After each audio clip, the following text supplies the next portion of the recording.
자, 이제 우리 한국의 부동산 금융이 두 개 있어요. 주로 이제 보는 포인트는 뭔가 하면 보금자리론보다 훨씬 중요한 게 뒷장에 있는 주택연금, 주택연금이 더 중요합니다. 일단 보금자리 말 뜻이 뭐냐 이 말이죠. 그 젊은 계층이 집을 살 때 뭐 있습니까? 네, 은행 돈을 빌려서 집을 사는 형태가 보금자리고, 뒷장에 있는 주택연금 말 뜻이 뭔가 하면 연세가 있는 분이 어떤 퇴직해서 생활비가 없으면 어떡합니까? 집을 담보로 해서 마치 생활비 형태로서 연금 형태 돈을 빌려가는 것도 이게 주택연금이에요. 그래서 훨씬 더 중요한 주택연금이 더 중요합니다. 자, 일단 그러면요, 제일 먼저 거기 있는 주택보금자리를 보시는데 항상 주택보금자리는 무조건 주택연금과 서로 비교하셔야 돼요. 자, 일단 176페이지요. 신청 자격가입니다. 정확한 말은 뭐라 쓰는 거예요? 연령은요, 민법상 성년인 대한민국에 있는 국민. 물론 성년은 보통 몇 세입니까? 예, 그런데 그 말보다 더 중요해. 이 말이 중요합니다. 그러니까 민법상 뭐 있으면 성년인 대한민국 국민만 한한답니다. 그런 거 아시고요. 자, 두 번째, 대출 기간 최소 10년, 최장 30년. 대출 금리, 고정금리. 대상 주택은 대출 가능 금액은 9억 이하인 공부상, 즉 정확한 말은 뭐 있습니까? 관료 속에 있는 등기사항 증명서입니다. 또는 건축물 대장상 주택인 것만 가능하다는 거예요. 자, 대출 불가능 읽어보시면 되겠고요. 그 다음에 대출액의 범위는요, 최대 얼마까지요? 동그라미 2번 있죠? 5억까지. 자, 그 다음에 6번 상환 방식은 분명히 이거 우리 고정금리는 세 가지 방식이 있죠. 원금 균등, 원리금 균등, 최정식 있는데 최정식 보는 뒤에 만 40세 미만에 한해서 선택할 수 있다. 뭐를?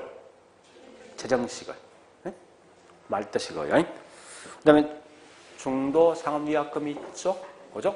3년 이내 위약금 있는다. 요거 맞습니다. 이거 수수료 저 요일 알 필요 없습니다. 자, 밑에 보니까 주의 1번. 자, 한 번 있죠. 대출, 보금자리 대출이 뭐 있습니까? 실행 이후에 상환 방법, 상환 기간, 거치 기간, 만기 일지 지정 일정, 상환액 등에 대한 것은 변경할 수 없어요. 한 번 정의는 다시 변경 못 합니다. 그 다음에, 자, 주의 2번입니다. 원칙은 반드시 보금자리 선순위 대출이야. 그러니까 선순위 저당이라고. 근데 예배주 이와 같은 이런 경우 있을 때는 뭐 있습니까? 후순위 대출도 가능하다. 그게 두 개 마시면 돼. 국민주택기금 대출 또는 공사에서 보금자리론일 때는 반드시 예외적으로 뭐 있습니까? 후순위 대출 가능하다. 자, 문제 갑니다. 자, 1번부터 2번, 그 다음에 1번, 2번을 같이 묶어보시면 돼요. 한국주택금융공사는, 자, 2번부터 문제 하겠습니다. 한국주택금융공사의 주 업무에 속하지 않는 게 뭐냐 물었습니다. 자, 여기 보세요. 요 굳이 암기하시면 대충 알 수 있어요. 무슨 말인가 하면, 우리 지난주에 저당 유동한 적이 있죠? 차입자가 있고, 그 다음 누가 있습니까?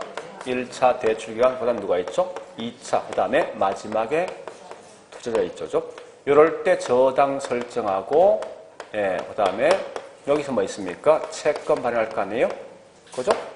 우리가 알고 있는 한국주택금융공사는 2차 속에 포함되죠? 그 첫 번째 가보겠습니다. 자, 보세요. 얘 채권 발행할 수 있지? 그죠? 채권 발행된다. 이 채권이 크게 세 개 있어요. 뭐뭐 있습니까? MBS, 또 ABS, 또 CMBS. 한 개 돼 있어요. SLBS가 있어. SL이 뭔가 스튜던트 론이야. 학자금 융자 대출을 갖다 채권 발행할 수 있어. 요거 아셔야 돼요. 요거까지 할 수 있어. SLBS가 학자금 융자 대출 채권입니다. 그래서 이 말이 결국 우리 거기 뭐 있습니까? 이 문제 2번에 뭐 있습니까? 2번에 1번에 요거죠. 그죠? 주택상 채권 유동은 채권 발행할 수 있다 이거예요. 자, 그리고 이거 우리가 한 적이 있죠. 1차이든 2차이든 자신들이 감당할 수 있는 저당권은 가지고 있고 감당할 수 있다. 단nep할 수 있죠. 그럼 결국 얘는 채권대가 보유할 수 있지? 여기는 니은번. 2번. 그 다음에 저당 채권에 대한 평가 및 실시할 수 있다. 자, 이런 보세요. 평가, 이거 채권 평가할 수 있습니까? 이해가는 거 아니에요? 발행기한들이? 그죠? 그러니까 채권은 어떤 뭐 있습니까? 평가하고. 결국 이 말은 돈을, 이 채권 얼마짜리 채권 발행할 때 할까 했을 때, 요 심사 또는 평가할 수 있습니다. 그러니까 심사, 평가할 수 있습니다. 그 다음에, 니얼번. 자, 니얼이 꽤 중요합니다. 주택담보노후연금 보정. 자, 이 말이 뭐냐? 여기 보세요. 우리 이게 주택연금이 이게 그 말 뜻이 그 니얼번이 다르면 주택연금이라고. 주택연금에 대해서 보정 업무를 할 수 있다는 거예요. 요 말 꼭 기억하시라고요. 자, 이건 제가 좀 이따 할 건데 우리 이거 들어본 적 있습니까? 주택연금입니다. 돈을 빌려간 금액이 처분한 부동산 가격보다 높으면 분명히 뭐 있습니까? 은행들은 손해본 거지. 손해본 거에 대해서 뭐 있습니까? 상속인한테 부상권 청구 못하지. 대신에 뭐 있습니까? 누가 이 보상해 줍니까? 한국주택금융공사가 보정료 받은 돈을 가지고 보상해 주지. 그러니까 이 말이 얘가 손실보상에서 보정 업무를 한다는 말 뜻이. 그러나 지금 하고 있는 뭐 있습니까? 보금자리론 있지. 보금자리론에 대해서 뭐 보정 업무를 하는 거 아니에요? 이거 기억하시라고. 보금자리는 뭐 있으면 이 말 아닙니까? 집을 사람들 돈을 빌려준 거 아닙니까?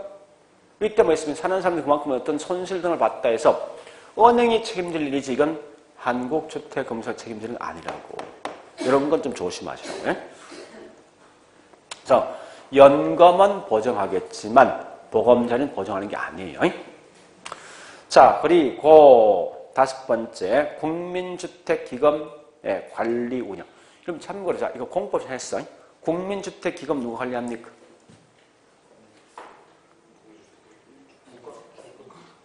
누가? 분명히 공법시험 있어.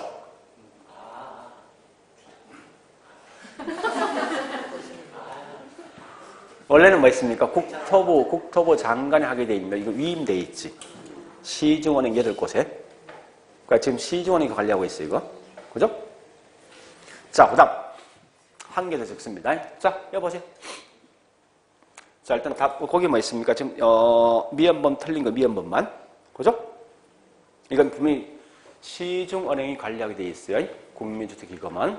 자, 그리고 한 개 더, 여보세요. 자, 하나 더 있어요. 얘가 있죠. 여보세요.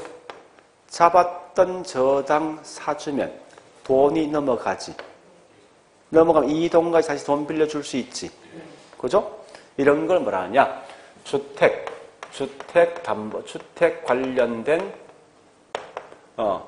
관련된 뭐 있습니까? 자금을 얘가 공급해 주잖아. 저당 잡은 돈을 빌려주는 거 아니에요? 이 자금 공급이라고. 그러니까 요것도 한다는 거예요, 말 뜻이. 요거까지 적어놓고. 응? 주택 관련 자금, 즉 부동산 관련된 자금 공급, 요 말 적어놓으시라고. 이것도 결국 뭐 있습니까? 얘가 하는 뭐야, 업무가. 그죠? 한국주택금융공사는 업무라고. 자, 일단 이런 총 5개 업무가 있습니다. 그 말을 좀 기억하시라고요. 그러니까 쉽게 생각하세요. 채권 보세요. 채권 발행하고 채권 보유하고 그다음 뭐 있습니까? 주택연금 보정 업무하고 그다음에 주택 관련돼 있는 자금을 공급해 준단 말이에요. 그 외에 채권 관련돼 있는 평가 및 심사 등도 할 수 있는 권리가 있어. 그런 게 주 업무라고요. 그런 것만 하시면 되겠죠.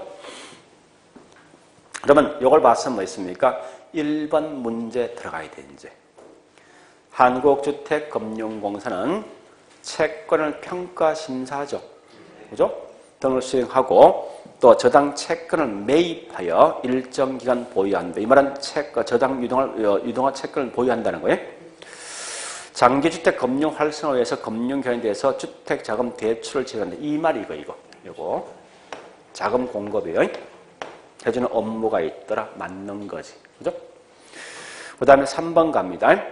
한국주택금융공사는 보금자리 대출을 갖다가 무슨 금리? 고정금리. 만기는 최소 몇 년? 10년 이상 경우 많다. 자, 4번 가면 한국주택금융공사는 장기 보금자리로 해서 소유되는 자금을 주로 주택지상정권, 여기 MBS를 발행을 통해서 자금을 조달할 수 있다. 자, MBS는 담보가 뭐지? 주택이죠. 그 앞에 뭐라 있습니까? 장기 보금자리로 소유되는 자금. 장기 보금자리 뭔데? 주택을 사기에 돈을 빌리는 거 아닙니까? 담보가 주택이지. 그래서 주택을 담보로 발행된 체크는 뭐야? MBS. 이렇게 연결되는 거예요. 그 다음에 5번요. 10년 이상 30년의 다양한 모기지를 공급하여 국민들의 내 집 마련을 도와주는 역할을 하고 있다? 맞죠? 그죠? 6번 갑니다. 금융기관으로부터 양수한 주택시장 채권을 담보로 해서 주택시장 정권 MBS, 주택시장 채권 담보부 채권, 이렇게 MBB를 발행하여, 자, 여기까지. 자, 보세요. 이거 보세요. 이 말은 주택을 통해 저당 잡은 걸 가지고 이걸 양수했어. 이제 샀다는 거예요. 가지고 다시는 뭐 있습니까? 채권 발행하죠. 담보가 뭐지? 주택이지? 주택을 통해 발행된 채권이 뭐지? 요 속에 보니까 MBB도 있어? 이 속에? 있죠. 이런 걸 발행했다는 걸 말뜻이 해서 그 다음 뭐 있으면 투자자에게 판매함으로써 주택대출 재원을 확충하는 역할을 한다는 거지. 그죠? 그 다음에 자 7번 한국주택금융공사의 주요 업무는 또 나왔네. 주택시장 정권에 대한 직업보정 맞죠? 그죠? 채권 유동하죠? 채권 보유 등을 들 수 있습니다. 그 다음에 8번요. 한국주택금융공사는 금융기관부터 양수받은 학자금 대출 채권을 기출해서 뭐 있습니까? 학자금 대출 정권, 그걸 영어로 말합니까? SLBS를 발행할 수 있다. 그 다음에 9번요. 한국주택금융공사는 서민층의 주거 안정을 위해서 전세자금 대출 보정 등의 역할도 하고 있습니다. 우리 디딤돌 대출 같은 게 있어요. 그래 보시고 자 넘어갑니다. 이제 항상 주택연금 쪽에 포인트를 무조건 두셔야 돼. 자, 일단 연령 가보겠습니다. 연령. 자, 거기 1번을 잘 번역하셔야 돼요. 자, 소유자, 배우자 중에 연장자가 60세인데 잠시 이거 번역을 좀 잘 설명해야 돼요. 이 말입니다. 우리 만약 집은 현재 내 소유입니다. 얘 부인이 있어. 그러니까 이 말입니다. 남편하고 부인이 있는데 현재 소유권은 남편이. 이면 요 둘 중에 연장자가 보니까 이 부인 60세예요. 58세고. 빌려갈 수가? 응? 이건 아니야. 소유자만 60세이라고. 근데 거기 말뜻은 이거예요. 거기 말뜻은 뭔가 잠시? 아니, 들어봐요. 그러니까 그 의미를 그냥 묶어 쓴 거예요. 만약에 있죠. 이게 부부 공동 소유가 있지. 부부 공동 소유일 때는 누가? 부부 공동 소유일 때는. 이럴 때 뭐 있으면 연장자 60세 이게. 1번이 그 말이야. 의미를 파악하셔야 돼. 그러니까 단독 소유권에서는 단독 소유권자 60 넘어가야 됩니다. 다만 부부 공동 소유일 때는 뭐 있으면 연장자가 60세. 이렇게 하시라고요. 자, 그 다음, 확정기간 방식이 있어요. 확정기간 방식도 다시. 자, 좀 딸 건데, 확정기간 방식은 이건 내가 돈을 빌려갈 때 몇 년까지는 빌려간다는 말 뜻이에요. 이런 방식이 있거든요. 보통 10년, 30년 사이인데, 이때는 뭐 있으면 마찬가지. 얘도 뭐 있습니까? 단독일 때는 뭐요? 단독일 때는 소유자만 60세 이상. 반대로 부부 공동 소유일 때는 뭐요? 연장자가 60세 이상 들어가야 돼요. 단, 그 갈로세금 보는 거 뭐 있습니까? 연소자가 55에서 74세 이하입니다. 이유가 있어요. 좀 이따 했지만 확정기간 방식은 최소 10년부터 최장 30년이거든. 근데 연장자가 90세야. 만약에 예를 들어서 그 문제 있는 거 아니에요 이거? 그죠? 그런 것들 항상 그 나이를 딱 정해져 있다고. 응? 자, 그 다음에 예, 보유주택 1주택 소유자만 가능한데 다만 다주택자도 뭐 있습니까? 전체 주택 가격 9억 이하야 됩니다. 자, 그 다음에 대상주택은 공통점 뭐 있습니까? 시가 9억 이하인 주택 및 노인복지주택 가능합니다. 그런데 확정기간 방식은 노인복지주택은 제외됩니다. 대상주택에서. 자, 그 다음에 밑에 보유주택 판단 유의사항 읽어보시고요. 그 다음에 보정기간 대출금리. 자, 우리 특히 뭐 있습니까? 보정기간은 반드시 뭐 있습니까? 배우자 사망 시까지입니다. 이때 보정료는 뭐 있습니까? 초기 보정료는 2% 되지 않아야 됩니다. 1.5%요. 연 보정료 반드시 뭐 0.75입니다. 0.75. 그 다음에 대출금리 무슨 금리? 변동 다시 보금자리 무슨 금리? 고정금리 구분하셔야 돼요. 자, 그래 보시고, 그 다음에 대출 한도 5억은 같은 말이죠. 월 지급금 방식은 두 가지 방식이 있습니다. 종신 지급 방식과 확정기간 방식이 있어요. 이런 참고로 제가 확정기간 방식 설명 안 돼 있는데, 확정기간 방식 이겁니다. 최소 10년부터 최대 30년입니다. 그러니까 최소 10년부터 최대 30년까지 돈을 빌려갈 수 있는 게 확정기간 방식이에요. 종신지급은 무조건 사망 시까지 돈을 빌려주는 거예요. 근데 거기 둘 다 뭐 있어 보니까 종신 혼합도 있고 확정기간 혼합이 있어요. 혼합이란 말은 뭐 있습니까? 중간에 수시 인출할 수 있어요. 수시 인출. 우리 질병이나 집질 때문에 돈이 굉장히 긴급하게 필요할 때가 있어. 그러니까 수시 인출할 수 있습니다. 그래서 반드시 혼합이란 말로 항상 뭐 있습니까? 수시 인출한 후에 남아있는 금액을 매월 지급하는 일이 가셔야 됩니다. 다만 이게 평생 동안 지급한다 이게 종신이고 정해진 기간 내에 한다 이게 확정기간 방식을 하시라고요. 자, 그리고요. 대출금 상한은 1번처럼 뭐 이용자 사망 시 주택 처분 가격은 일시 상한하죠. 일시 상한. 자, 그리고 있죠. 예, 또 3번. 대출금은 언제든지 중도 상환할 수 있어. 있는데 잠시 아까 보금자리는 중도 상환할 때 위약금 붙어 있지. 얘는 위약금 없어. 그죠? 위약금 없고 동시에 뭐 있습니까? 초기 보정료 환급 안 됩니다. 자, 일단 그렇게 하시고 그 다음에 네 번째 특징 보니까요. 만약에 처분 가격이 뭐 있습니까? 더 크면 남는 부분은 상속인한테 분배해 주겠지만 거꾸로 대출 잔액이 더 큰 경우 있죠. 이때는 뭐 있습니까? 상속인한테 청구 못합니다. 다만 요 부족한 건 누가 책임집니까? 한국주택금융공사가 보상해 줍니다. 자, 연금 지급 사유, 지급 정지 사유입니다. 첫 번째 부부 모두 사망한 경우. 두 번째 뭐 있습니까? 우리 현재 본 주택연금은 담보가 뭐예요? 주택이죠. 근데 주택의 소유권이 상실된 경우가 있어. 어떤 경우냐? 거기 보니 뭐 있습니까? 매각, 양도 뿐만 아니라 재건축, 재개발 등하는 경우. 또한 같이 화재 등을 통해 주택이 멸실된 경우가 있습니다. 이럴 때 뭐 있습니까? 정지됩니다. 또 세 번 장기 미거주, 1년 이상 미거주할 때 결국은 정지됩니다. 자, 일단 그런 거 좀 정도하시고요. 밑에 있는 주의사항 가볼게요. 좀 잘 구분하셔야 돼요, 이거. 1번이 중요합니다. 가입 당시에 재개발, 재건축이 예정인 경우에 뒤에 조건이 있어요. 사업 시행 인가 전 단계까지는 가능해요. 사업 시행 인가 후는 바로 그냥 개발한다 이 말 아닙니까? 그죠? 불하시고요. 자, 농지연금 그냥 넘어갑니다. 농지는. 예, 뒷장 갑니다.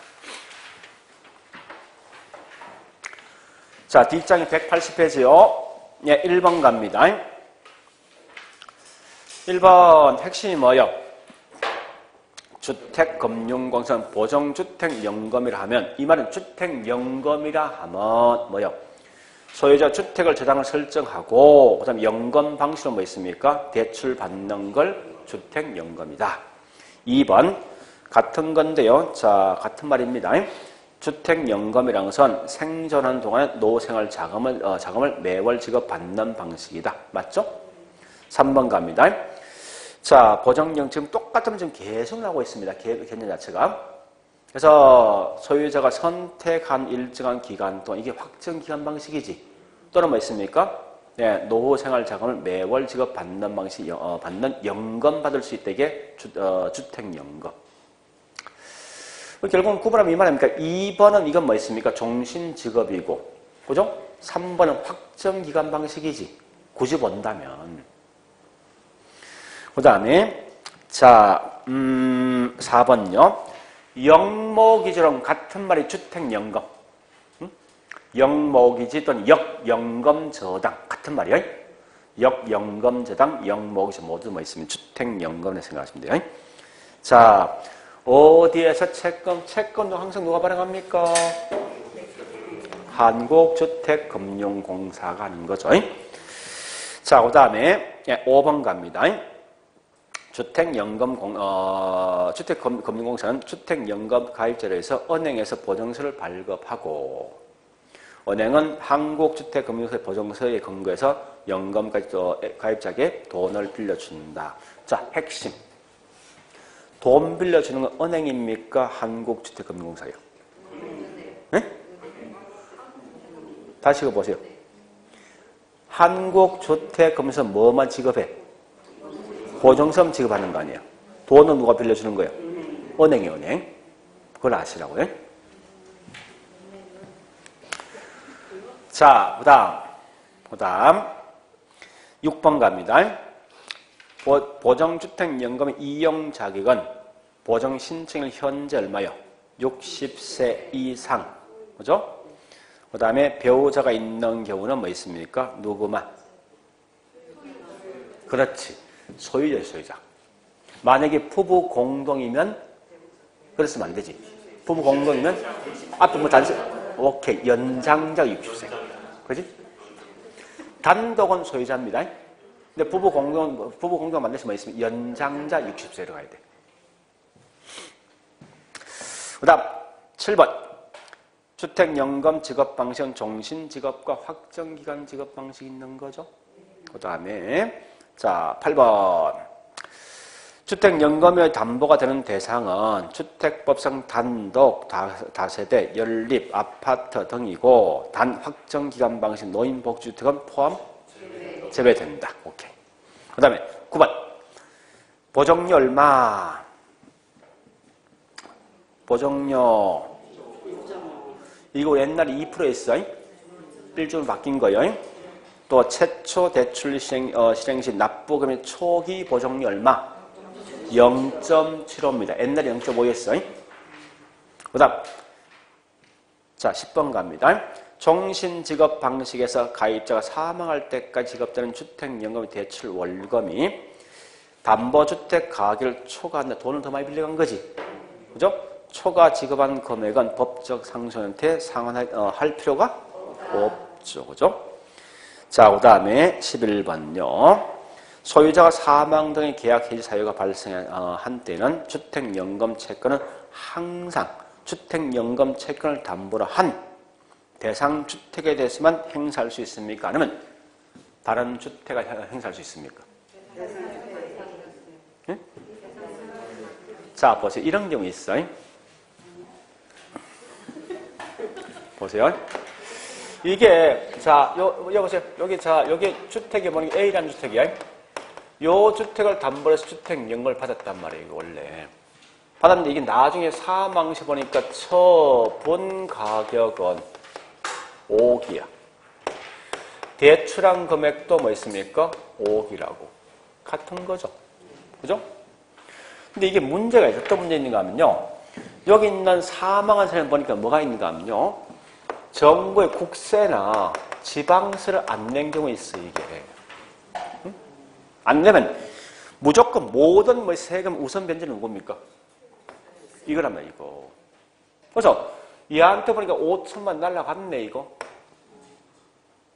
그럼 결국 뭐 여기 얘가 5천만 손실 본 거 아니에요? 그지? 이걸 결국 뭐예요? 이 주택 이외에 다른 물건들이 발생한 거 아닙니까? 이때는 뭐예요? 요것만큼 다른 주택에 대해서 구상권 청구할 수 있다고. 이런 경우예요.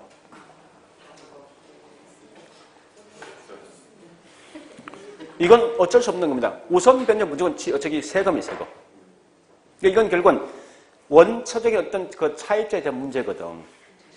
그래서 그런 것 때문에 결국 뭐 있습니까? 네, 다른 주택, 다른 부동산에 대해서 구상권 청구할 수 있어.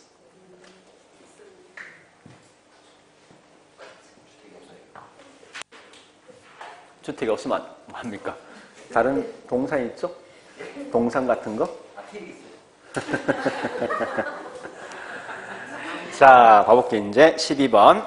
주택 가입 전 주택연금을 전액 또는 일부 정산 시 중도 상환 수수료 부담합니까? 없죠, 그죠? 없다. 이렇게 하시면 되겠네요. 자, 넘어갑니다, 이제. 182페이지.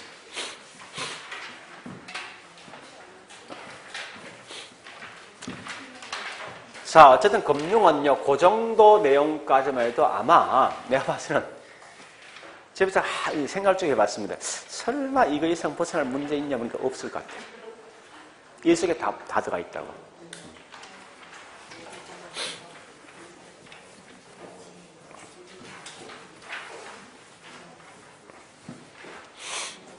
자, 이제 요거 할 겁니다. 부동산 개발.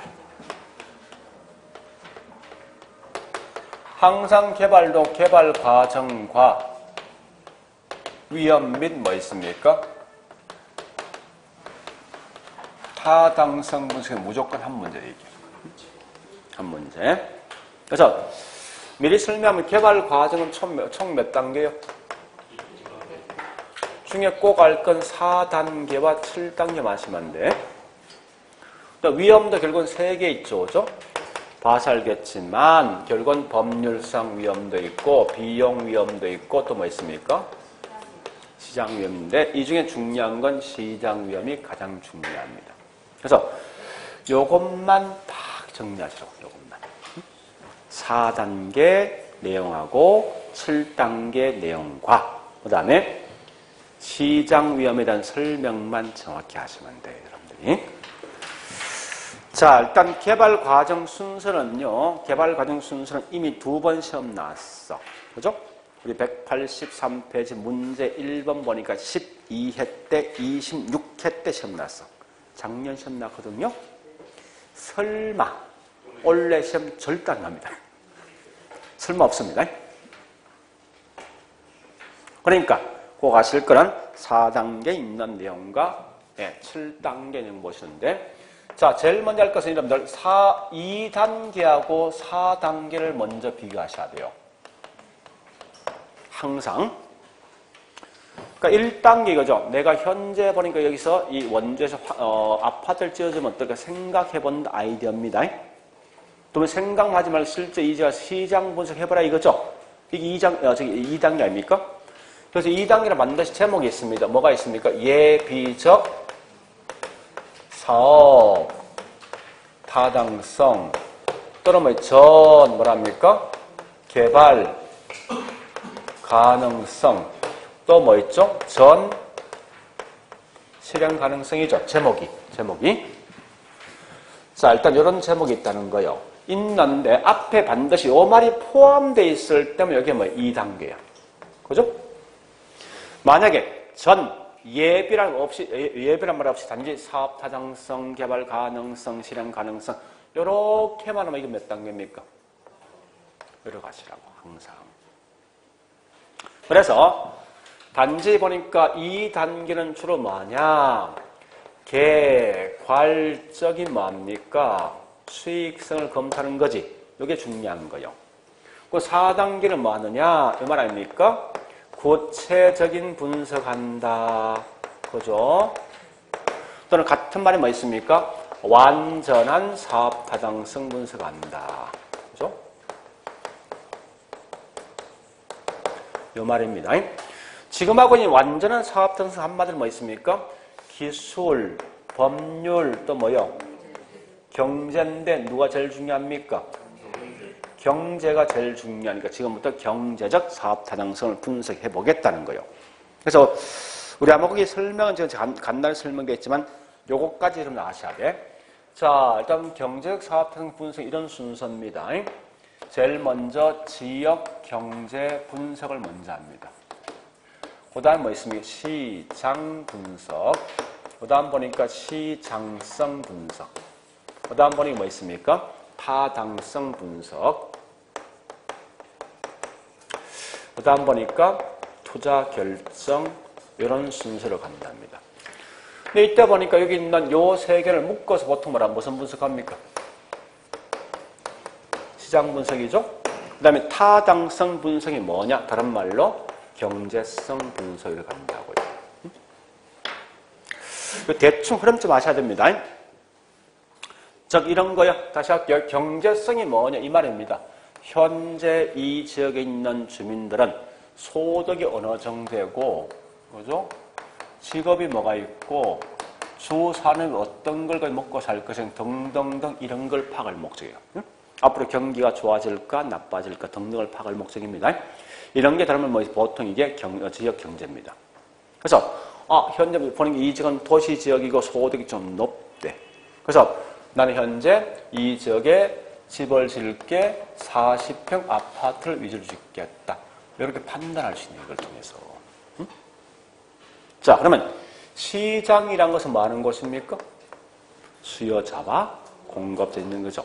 그래서 현재 보니까 얘가 수요자가 보니까 이게 한 10,000세대 정도 필요하겠대.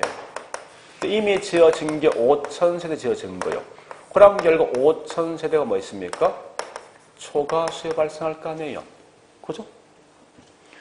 거꾸로 만약에 공급이 더 많으면 집 짓겠습니까? 문 닫을 거 아니에요. 그죠?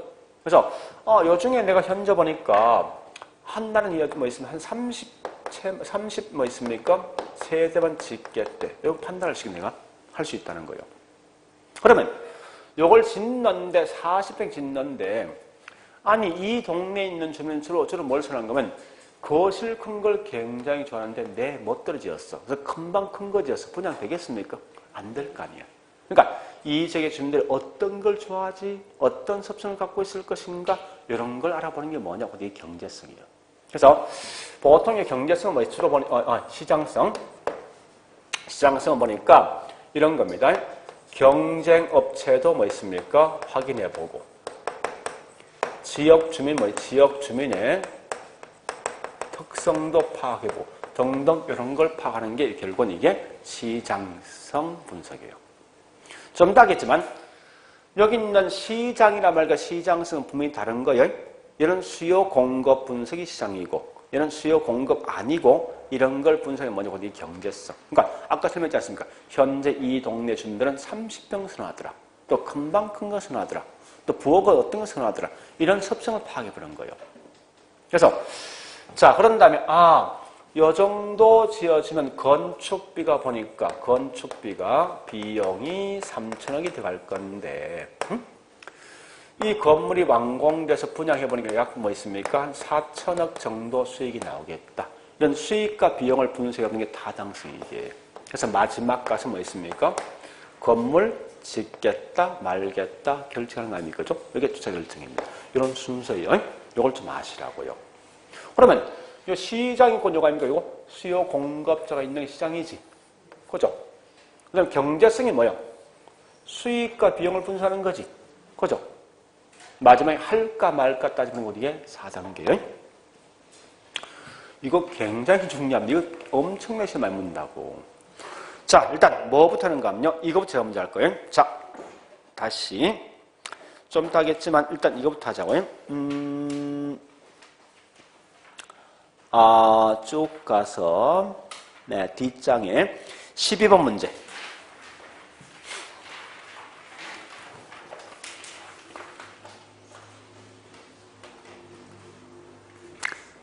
자, 12번, 13번, 14번, 15번까지 할 거예요, 제가. 자, 보세요. 12번부터 요거. 여기에 대한 설명이에요. 요거. 특히 요 두 개 좀 중요한 거예요. 자, 12번 갑니다. 시장 분석과 시장성 분석은 다른 개념으로서 뒤에 가볼게요. 개발 부동산의 수요 대체성, 경쟁 부동산의 공간적 분포와 밀접한 관계에 있더라. 이게 뭐요? 시장입니까? 요거. 단제는 뭐 있습니까? 현재 이 지역의 수요가 몇 명이다, 공급 몇 명이 파악하는 게 시장 분석이고, 그 다음 뭐 있습니까? 이런 수요자가 다른 집에 갈 수 있냐 대체 알아보고, 또 경쟁업체가 있냐 없냐 등을 파악해보고, 이 주민들의 습성이 뭔가 등을 파악해보는 게 뭐 이게? 시장성이란 말이에요. 요건 좀 구분을 좀 하셔야 됩니다. 굉장히 중요한 그런 의미가 있어요. 우리 뒤에 해설 잘못됐어요. 해설 이건 시장 분석이에요. 해설 12번 해설 제가 시장 써놨거든요. 시장성.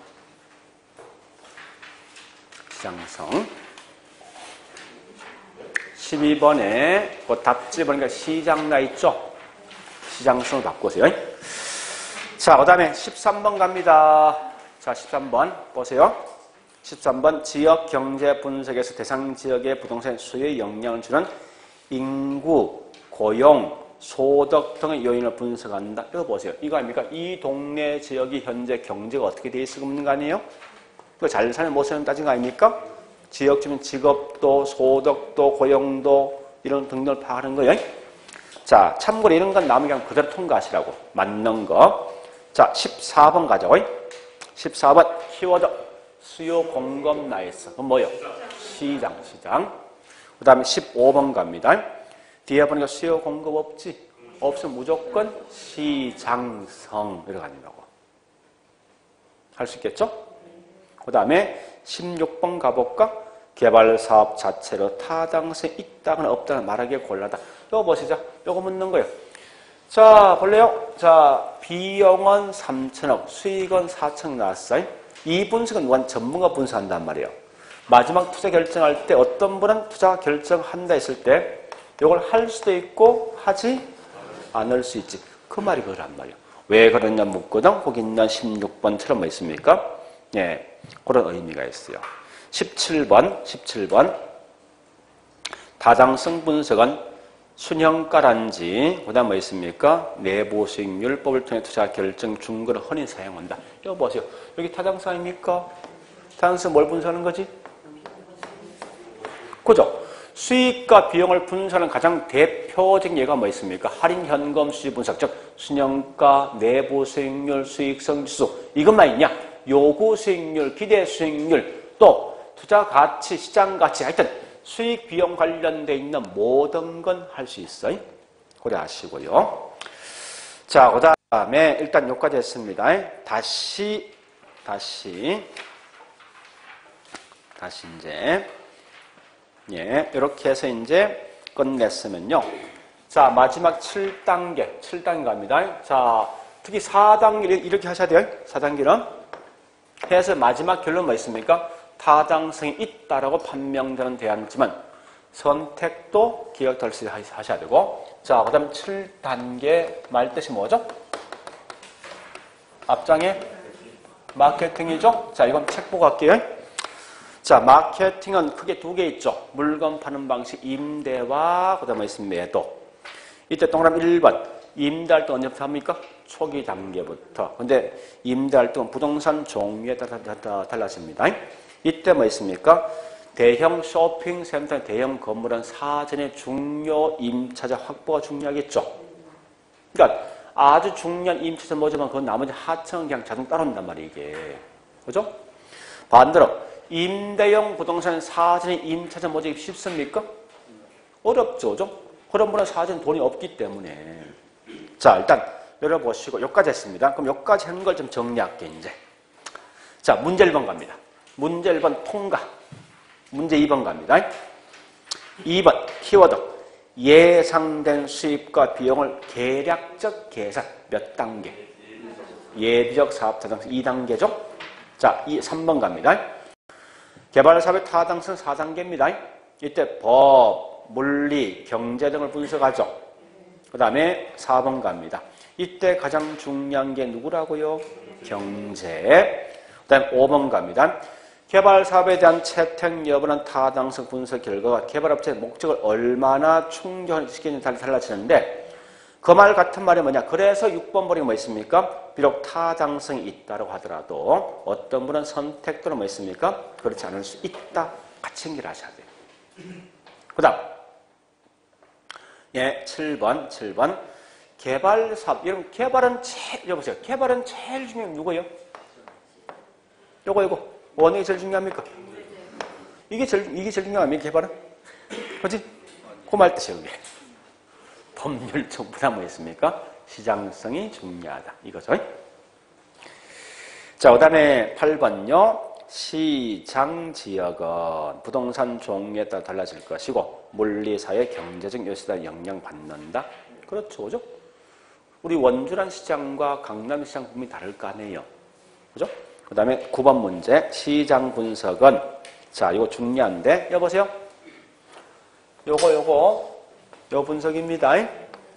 요 분석은 잘 보세요. 최종적인 투자 결정할 목적입니까? 아니면 여기 있는 요 값을 판단할 목적이야. 요거는 요거 판단할 목적이지. 그죠? 최종 투자할까 말까 이건 요걸 통해서 하는 거 아닙니까? 정리해 볼게. 시장 분석이라는 것은 경제성을 분석하기 위해서 기본 자료 제공할 목적이지 절대 시장 분석 가지고 최종적인 투자 결정하는데 이 말씀 안 된다는 거예요. 따라서 거기 있는 현재 뭐 있습니까? 9번 말뜻이 뭐냐? 부동산 의사 결정을 지원하는데 지원은 뭔데? 이거 아닙니까? 요거 판단하는 거 아니고 요 값을 구하기 위해서 자료 제공한대 말뜻이 맞잖아 이게. 그죠? 네, 그렇게 하시면 되겠네요. 자, 넘어갑니다. 10번.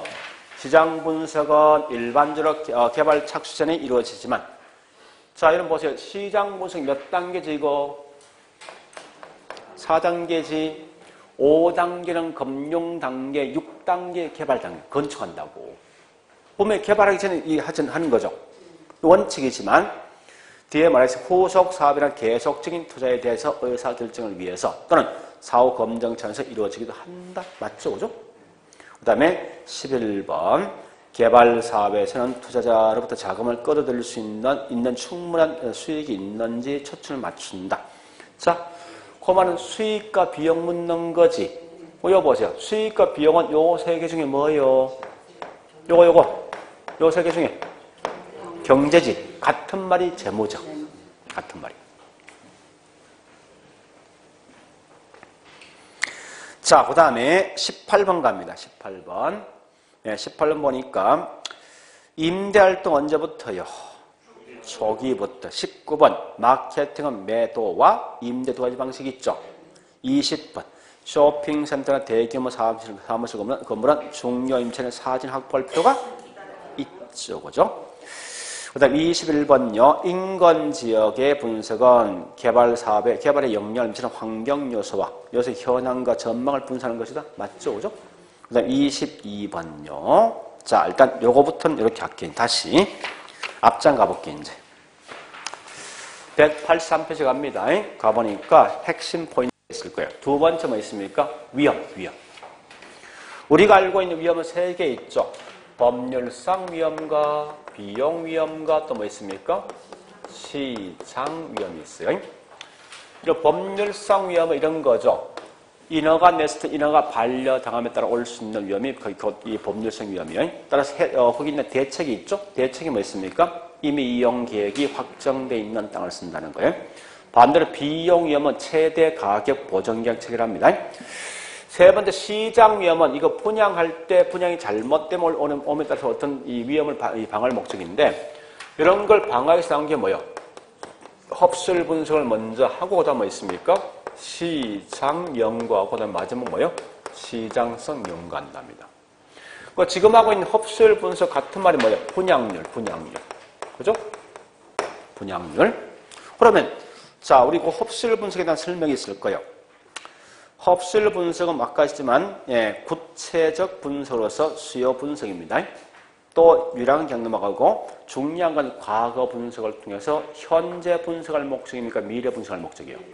미래죠. 자, 다시 앞에 있는 거 보세요. 요거 두 개 구분할 거예요. 요 말이 요겁니다. 시장은 누가 있어야 돼? 수요와 공급. 없으면 시장성 분석 오래 하시라고. 그 다음 마지막에 시장 위험과 개발 사업 가치예요. 정리해보자고. 자, 이 말입니다. 위험은 초기에 많습니까? 후기에 많습니까? 모든 위험을 갖고 있는데 개발하는 중간 위험 감소하죠? 위험이 감소하는 반면에 개발 사업 가치 처음엔 적게 좀 점점 올라가겠죠? 요거 설명하고 있죠. 그다음 두 번째 뭐 있습니까? 업자는 주로 초기 분양이 유리합니까? 후기 분양이 유리합니까? 초기 분양한 것만큼 모든 위험을 매수자가 다 떠안고 간 거지. 그만큼 매수자가 위험을 떠안고 간 결과 부동산 분양가는요, 낮게 책정할 수밖에 없습니다. 그래서 낮게 분양한다 이렇게 보시면 돼요. 자, 요거까지 할 거 이제. 그러면 넘어가 보겠습니다. 22번요. 흡수율 분석. 여기 보세요. 흡수율 분석은 아까 했어요. 항상 얘는 내 부동산과 서로 관련되어 있는 내용만 분석하지 이 동네 전체를 다 분석할 필요는 없다고요. 그래서 반드시 이건 미시적 분석이에요. 그 다음에 23번 흡수율 분석의 궁극적 목적은 과거 어느 정도 분양되었을 걸 보고 나 아직 건물 안 지었습니다. 앞으로 내가 이런 건물을 지어주면 몇 프로 정도 분양되겠다 예측할 목적이지 현재 분석을 할 필요 없는 거 아닙니까? 그래서 반드시 과거 분석을 통해서 미래에 있는 추세 분석할 목적입니다. 요거를 아시고요. 자, 그 다음에 24번. 이것도 시험 나왔던 건데 이렇게 설명된 게 무슨 분석이니 물었다고요. 이런 민감도는 전에 했죠. 이거 아닙니까? 어떠한 요소, 이 건물에 영향을 줄 수 있는 하나의 요소가 변함에 따라 이 건물 전체에 있는 수익에 얼마 정도 영향 줄까 따져보는 게 민감도고 얘는 뭐라 했습니까? 나와 있는 거 보니까 공급된 부동산 시장에서 일정 기간 동안 얼마 소비될 것인가, 즉 분양될 것인가 따져본 거네. 분양률 묻는 거죠. 따라서 같은 말이 뭐예요? 흡수율 분석을 가시라고요. 그 다음에 25번요. 타당성 분석에서 개발 사업에 투자 자금을 끌어들일 수 있을 정도로 충분한 수익이 발생하는지 분석한다. 맞죠? 그죠? 그 다음에 26번 갑니다. 개발 사업은 불확실성으로 인해서 위험료 존재한다. 항상 위험이 있는 거죠. 그래서 그 위험이 뭐냐 보니까 27번 위험 3개 있죠? 법률과 시장과 비용 위험 구분할 수 있어요. 5척 갑니다. 28번. 자, 이게 무슨 위험 문서입니다. 키워드 뭐요? 시장의 불확실성. 불확실성 같은 위험이지. 무슨 위험? 시장 위험. 자, 29번. 이자율 변화, 시장 침체. 무슨 위험? 시장 위험이죠. 그 다음 30번. 이 과거에 시험 나왔죠. 야백에 시험 나왔어요. 법적 위험 중에서 토지 이용 규제는 공법, 사법. 공법이죠. 소유권은요. 이걸 반대로 해서 틀리게 된 적이 있어요. 그 다음에 31번 토지 이용 계획 확정된 땅을 쓴다. 이건 무슨 위험 대책? 법률적 위험 대책. 32번 군사보호시설 구역 무슨 위험? 법률이지. 33번 개발이 사업이 완성되기 전에 부동산을 매수한 자는 시장 위험은 개발 사업이 완성에 가까울수록 위험은 점점 커집니까? 작아집니까? 작아진다. 자, 34번 갑니다. 임대 완료 기간이 길게 되면 빈집이 결국 오랜 기간 걸리는 거죠. 그만큼 비용은요? 많이 들죠? 비용은 많이 들기 때문에 있습니까? 부담해야 된다. 이 35번 갑니다. 시행사가 아파트 개발 사업에 대한 타당성 검토를 하고 있다. 용적률이 감소는 예상 이익에 부정적이죠. 자, 그 다음에 36번. 우리 앞에 위험은 크게 2개 있습니다. 예, 내가 통제 가능 위험도 있고 통제 불가능 위험도 있죠. 자, 그 다음에 37번요. 개발은 장기간 소요되며 이런 개발업자의 그만큼 위험을 안겨줄 요인을 작용하는 거죠. 자, 38번. 이건 일반적인 상식입니다. 누구 입장에서? 조합 사업성에 부정적인 영향 주는 것 물었습니다. 몇 개인가 물었네. 자, 일단, 예, 첫 번째. 자재비가 올라간다면 위험은 커지겠지, 그죠? 그 다음에 일반, 분양분의 분양가 상승은요? 일반 분양가 올라, 일단 조합 입장이에요. 분양가 올라간 만큼 많은 이익을 챙겨갈 수 있죠. 이건 좋은 거죠. 그 다음에 조합원이 부담금 인상된데 이건 기분 나쁜 거지. 조합원 입장에서는. 그죠? 용적률이 활성되면 이건 좋은 거죠. 그죠? 그 다음에 미얀마 이주비 대출금 하락하면 기분 좋은 거 아니야. 금리가 싼 만큼 비용이 절감되니까 공사기간이 연장되면 나쁘고, 그 다음에 기부채는 많이 한대. 기부채는 많이 한대. 나쁜 거지. 그죠? 자, 일단 그렇게 내용을 좀 정리하세요. 내용 이거 어떻게 조금만 잘못 실수하면 틀리기 쉽습니다. 자, 허리하시고, 네, 나머지 뒤에 있는 187페이지부터는 다음 주 할게요. 참 걱정된다, 그죠? 점점 날씨는 더워지고.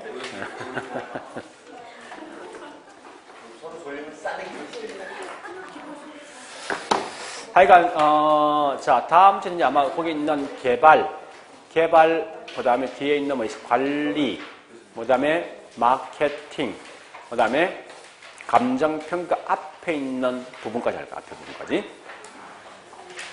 그래서 일단 그렇게 하면 할 겁니다. 그래 하시고 오늘 여기까지만 할게요. 자, 수고했습니다.